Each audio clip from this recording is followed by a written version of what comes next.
I am back. Wedding season is killing me off, but on the plus side, I've been rocking a brand new camera and I've had it long enough so I can share my thoughts with it. Spoiler, it's the Lumix S1. I know, this is Micro Four Nerds, a Micro Four Thirds channel, and I do have a full frame now, but I'm not abandoning Micro Four Thirds at all.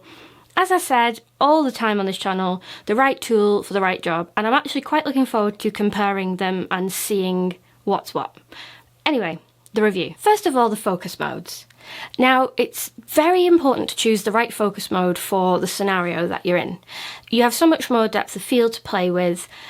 You really need to give the focus system a fighting chance so it can analyse what's going on. I toggle between spot focusing, where you can pick on the screen where to focus, and also eye autofocus if I'm using it for portraiture or for people.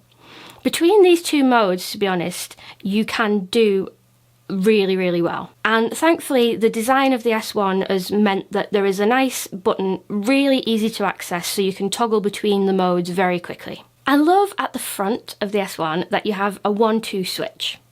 You can use this for a number of different scenarios, but what I like to use it for is to quickly get into night mode. I really want to get into astrophotography more, and changing into night mode where everything goes red is so handy, and having it just so quickly and easily available, blooming love it. But if night mode isn't for you, you can customise that to whatever you fancy. The benefit of having such a big body on the S1 is there is loads of customisation available. Another thing that I love about the S1 is lock mode. Now, this is something that you may value or not. For me, if I'm shooting a wedding film and I have to leave the camera on a tripod, knowing that I can put it in lock mode and I'm not accidentally going to touch anything or any drunken guests are not going to play with it, lock mode is super handy. You can even customise how much or how little is actually locked down. The flip screen is stupid. Now, I like that it flips down, fair enough, that's great. But the whole design of it sort of flipping out as well is so terribly designed, and I'm never going to use it. For one, the latch that opens the additional outward turn is on sort of the left-hand side. So to hold the camera and do it is so hard and not user-friendly. You have to sort of put a latch down before it'll open. And you feel like you're going to drop the camera, and also the whole mechanism just feels flimsy as hell. So the flip-down business, great. The flip-out stuff, no idea what they were thinking, and I'm never using that feature again.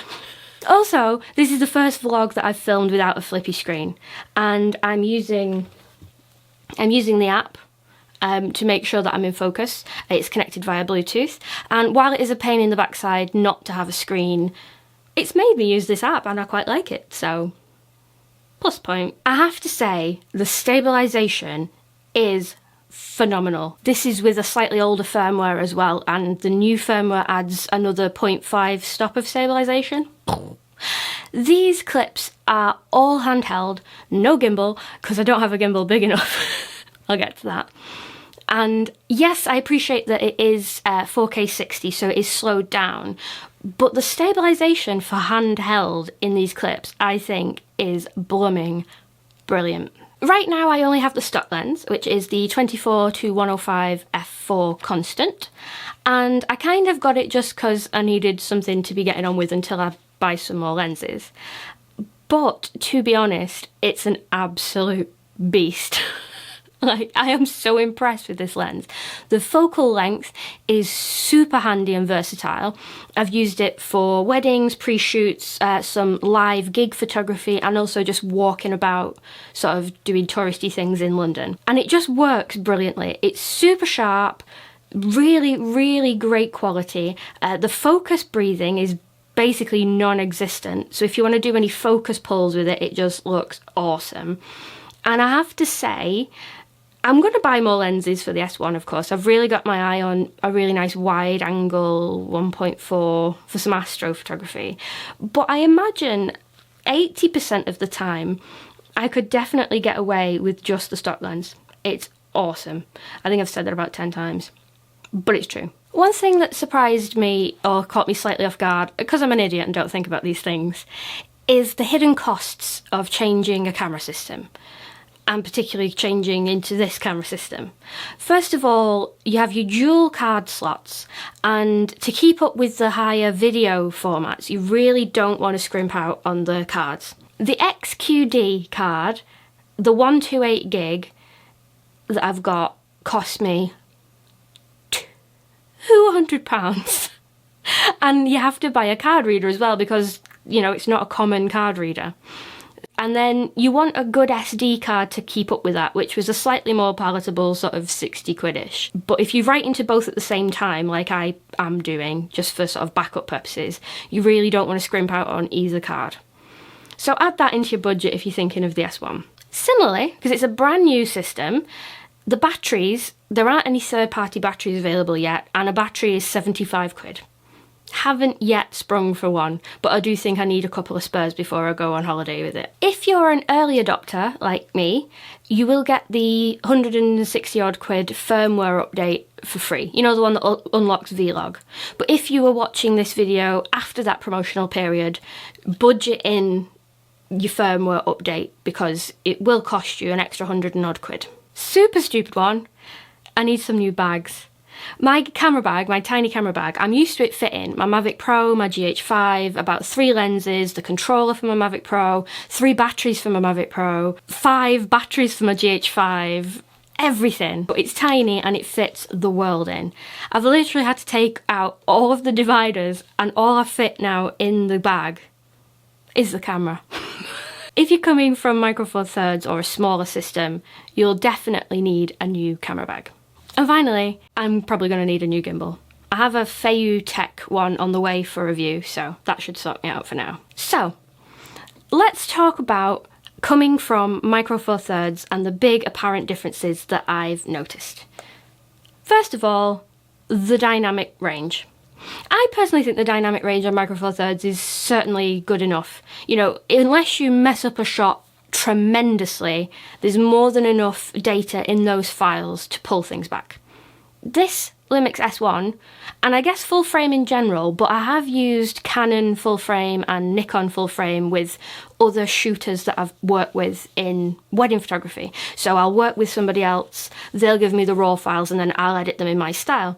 So I have had some raw files from different manufacturers in the recent past, and I have to say the dynamic range on the S1 is the most impressive dynamic range I've seen on any camera. Case in point, I was taking photographs around Tower Bridge, and I put my exposure compensation down by 2 stops for one specific photo where I didn't want the sky to blow out. Because it was like the second day I had my camera or whatever, I left it like that for like an hour, and all of my photographs came out horrifically underexposed. But because of the ISO invariance and the nature of the sensor and how good it is, just wazz up the exposure and no damage done. I'm glad that happened when I was learning the camera and not for any paid jobs.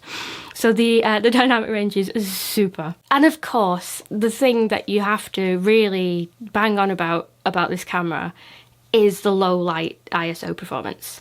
I'm comfortably doing 12,800. This is with an f4 lens as well, so imagine when I get faster glass, the ISO will be lower, or I'll be able to get even more light into the camera. I shot this entire gig, the video footage and the photos, at ISO 12,800, and I think the low light performance is utterly ridiculous. I can only just imagine what it's going to be like with faster lenses as well. Coming from the GH5 in particular, where I shoot a lot of my work 4K 60, having the 4K 60 crop on the S1 was a little bit, and it's still a little bit of getting used to. You frame up your shot, press record and crop. And particularly I've found when I'm switching between the camera bodies, I forget that it does that. So keep in mind that the 4K crop will bugger up your framing. What I've been doing is just opening up the lens to 24mm, then pressing record and then framing, just to see what it looks like. So going forward, I am going to be dual wielding Micro Four Thirds and the S1 for my jobs. For video work, unless it's incredibly low light, I do think the GH5 still has the edge. Though I'm excited to try the new Vlog firmware update when I get it, and I shall do some side-by-side comparisons with the S1 and GH5. For wedding photography, Micro Four Thirds still has the edge in certain aspects, and then the S1 I would use for other aspects of the day.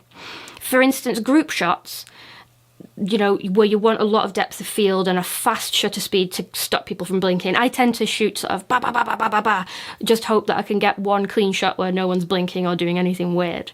And the GH5 is much faster for that, and the focus is much better as well. For portraits, particularly when I get some new lenses for the S1, I think it will be a beast for those kinds of moments. And for low light stuff, I'm very excited to sort of do some side-by-side comparisons as well. So to conclude, not leaving Micro Four Thirds anytime soon. Definitely each tool has its place, but I am very excited with the results I have got so far with the Lumix S1, and I'm very excited to see what the future brings with the firmware updates, etc. If you have any questions at all, let me know below. If you want to give me some grief about buying a full frame camera, that's absolutely fine, it's totally warranted. And thank you so much for watching.